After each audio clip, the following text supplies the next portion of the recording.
Good morning मित्रों, कैसे हो?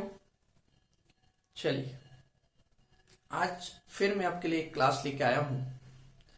अपन प्रिपरेशन शुरू कर रहे हैं एमपी पीएससी और एमपी कांस्टेबल और स्टेट लेवल जितनी भी एग्जाम्स हैं उनके लिए अपन तैयारी शुरू कर रहे हैं। ठीक है, लास्ट क्लास मैंने आपको एमपी पीएससी का इंट्रोडक्शन दिया था, उसका सिलेबस कैसा पैटर्न आता है उसके बारे में डिस्कस करा था। आज से मैं उसकी क्लासेस स्टार्ट कर रहा हूँ। एमपीपीएससी मेन जो एग्जाम में लेके चल रहा हूँ वो एमपीपीएससी और एमपी कांस्टेबल को लेके चल रहा हूँ, तो आप लोग ध्यान से पढ़िएगा। एमपीपीएससी और एमपी कांस्टेबल दोनों ही टाइप के स्टूडेंट के लिए क्लास है। आप डेफिनेटली इस क्लास से पूरे तरीके से फायदा पाओगे।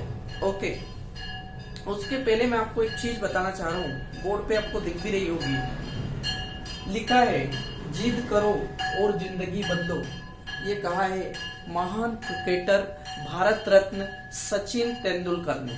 सोचिए, इतने बड़े व्यक्ति ने एक छोटी सी बात कही है, जिद करो और जिंदगी बदलो। मित्रों, ये छोटी सी बात नहीं है। जिद करो और जिंदगी बदलो, ये छोटी सी बात नहीं है। ठीक है, जिंदगी में जिद करो और जिंदगी बदलो कितना ज्यादा कारगर है और कितना सक्सेसफुल इंसान को बना देता है, इसमें मेरे को बताने की जरूरत ही नहीं है। जिस व्यक्ति ने कहा है महान क्रिकेटर भारत रत्न सचिन तेंदुलकर, उनको ही देख लीजिए।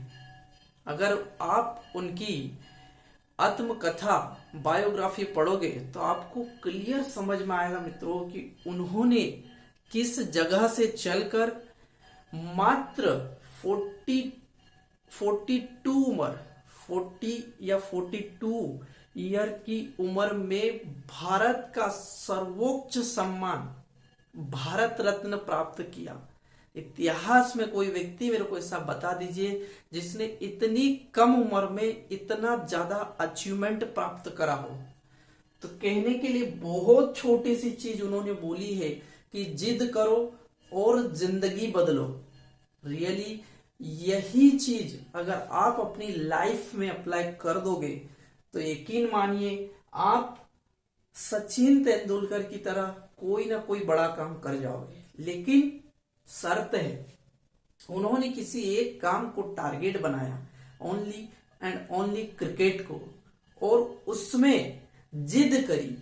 हर चीज को प्राप्त करने के लिए, हर कठिनाई से आगे निकलने के लिए उन्होंने जिद करी। जिद दुनिया में दो टाइप की होती, एक जिद करने से व्यक्ति बड़ा नुकसान भी पा सकता है, और एक जिद ये होती है मित्रों, जिन्होंने जिद करी तो 40-42 साल की उम्र में क्रिकेट भी खेलकर निकल गए और अपना करियर बना के निकल गए और भारत रत्न अवार्ड प्राप्त करा। सोचिए, एक नॉर्मल इंसान, आज की दुनिया में कई हजारों इंसान, एक नॉर्मल इंसान की मैं बात करूं तो 40 साल की उम्र में करियर शुरू भी नहीं कर पाते। कई लोग 40 से 42 साल की उम्र तक मैंने कई लोगों को देखा है जो अपना करियर शुरू भी नहीं कर पाते, स्ट्रगल ही कर लिए होते, स्ट्रगल कर रहे होते। मतलब जिस 40 साल की उम्र तक तुम लाइफ का मोटो प्राप्त करने के लिए, लक्ष्य प्राप्त करने के लिए स्ट्रगल ही कर रहे होते हो, उस टाइम पर ये व्यक्ति पूरा लाइफ का क्रिकेट करियर खेल के निकल गया और भारत रत्न अवार्ड से सम्मानित किया गया। छोटी सी बात नहीं है मित्रों। भले ही लिखी उसने, बोली बहुत छोटी सी बात करी कि जिद करो और जिंदगी बदलो। It is a very broad meaning. Okay, तो प्लीज इस चीज को अगर आपने थोड़ी लिमिट तक भी फॉलो कर लिया तो आप डेफिनेटली एमपीपीएससी, कांस्टेबल या किसी भी टारगेट का पीछा कर रहे हो मित्रों, आपको सफल होने से कोई नहीं रोक सकता। ओके, चलिए ठीक है, अपन चर्चा करते हैं आज की जो क्लासेस में स्टार्ट करने वाला हूँ। ओके, ये आपके लिए सुबह सुबह था। आगे बढ़ते हैं अपन।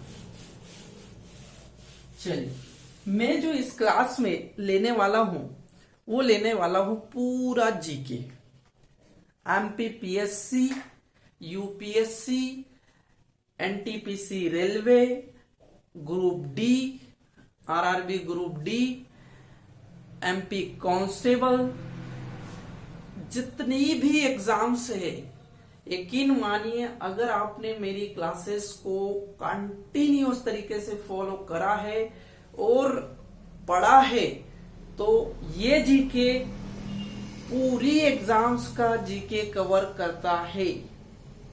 और एक बार अगर ये हो गया मित्रों, देखिए टाइम देना पड़ेगा, अगर एक बार ये हो गया तो आप कोई सी भी एग्जाम में केवल दूसरे सब्जेक्ट की तैयारी करके चले जाइए, ये आपको कहीं भी दिक्कत नहीं देगा, क्योंकि मैं जो क्लास में कराने वाला हूं पूरे तरीके से डिटेल में एक एक चीज जहां से क्वेश्चन बनता है वो सारी चीजें कराने वाला हूं। ओके, चलिए मैं बात करता हूं जीके एमपीपीएससी का क्या क्या होता है।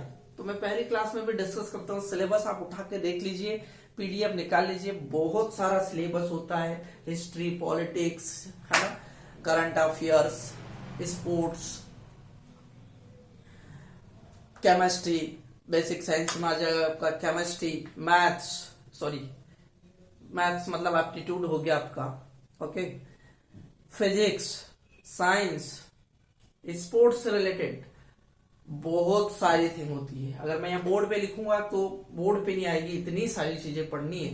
तो चीजों को गिनने से अच्छी बात है उनको पढ़े, उनको सीखे और उनको खत्म करे, तो वो अपने दिमाग पर लोड भी कम होगा और उन चीजों में अपन आगे भी बढ़ेंगे और उसमें कॉन्फिडेंट भी आएगा।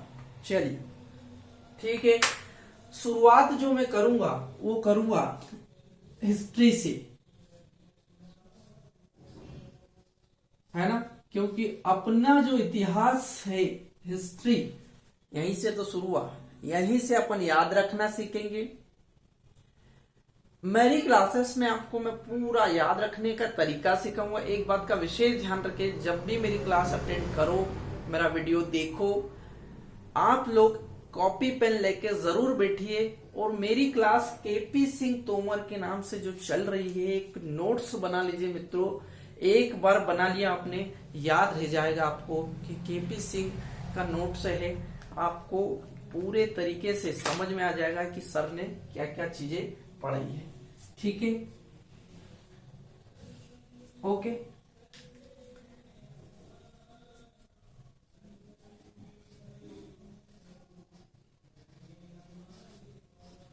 केपी सिंह, ठीक है, ओके।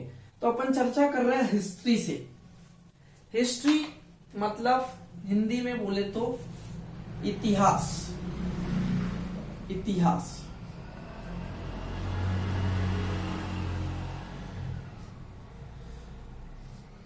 इतिहास, ओके। चल, इतिहास कौन सा पढ़ेंगे? भारत का इतिहास पढ़ेंगे, भारत की history, history of the India, history of the India, उसी की चर्चा कर रहे हैं, हिस्ट्री ऑफ द इंडिया की। मित्रों, बोर्ड पे मैं जो बताते जाऊंगा फ्रेंड्स, उस चीज को फॉलो करते चलिए, आपको आसानी रहेगी। ठीक है, हिस्ट्री अपन पढ़ रहे हैं, ओके।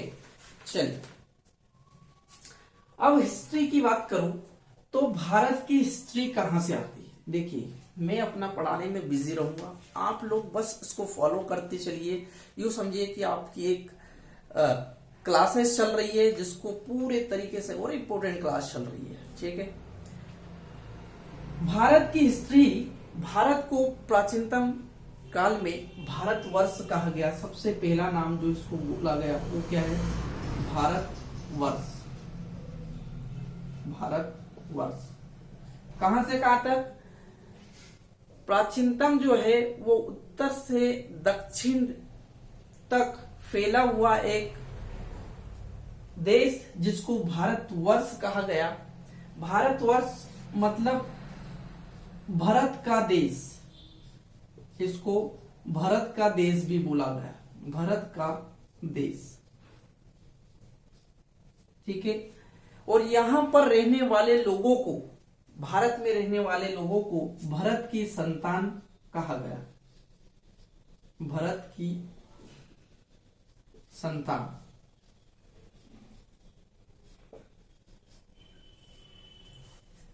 भारतवर्ष जिसको भारत का देश कहा गया, यहां रहने वाले लोगों को भारत की संतान कहा गया। ओके, चलिए।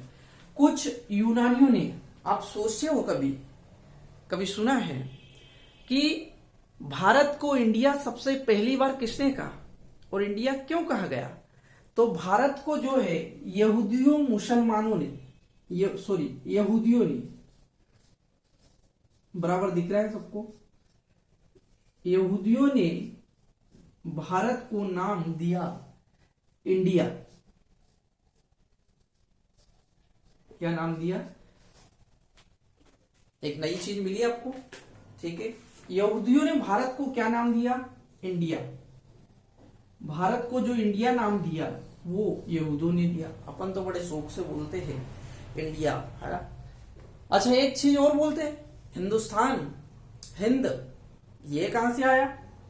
तो मित्रों चाहो तो इसको नोट कर लीजिए। ठीक है, आगे बात करता हूं मैं। यहूदियों ने भारत को इंडिया बोला और मुसलमानों ने इसको क्या बोला?